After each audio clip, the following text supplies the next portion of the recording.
Good afternoon mga lods. So karon mag grass cutter na punta.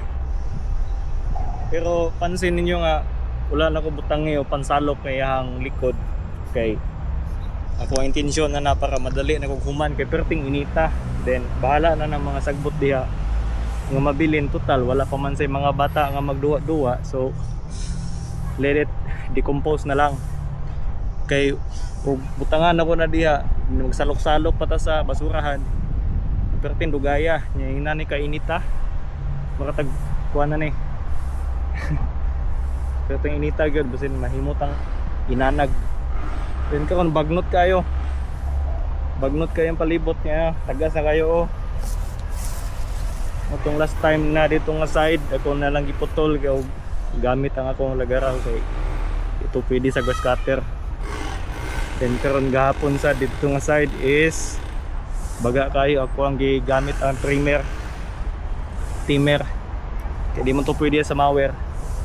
So karon mower itong gamiton daw nagsugod na ko ganyan bunta gani nya sige kalubat ang battery mo nga to be continued this afternoon.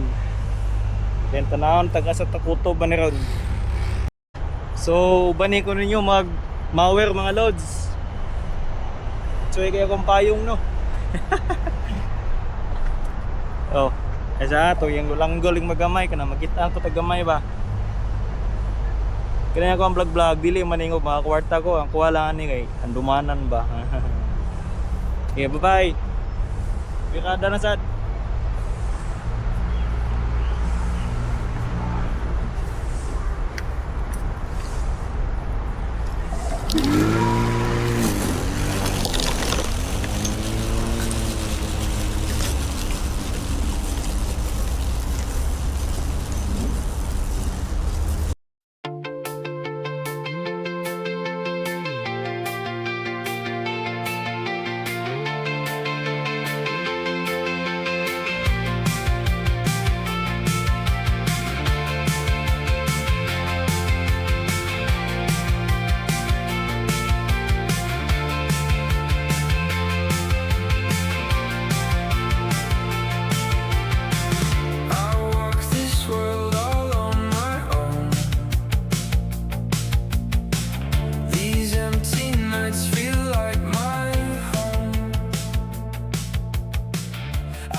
Wala na lods.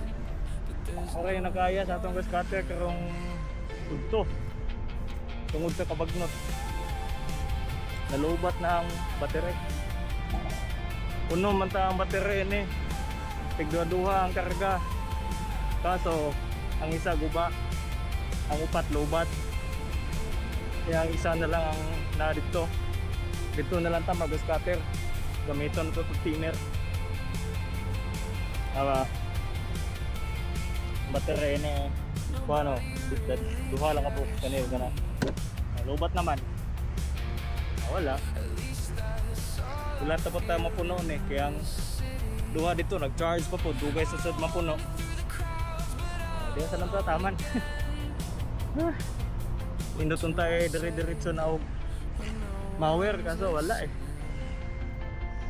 di po gusto ni boss pulihan og kuan di gasolina kay concern siya sa environment mga binatere ang gusto.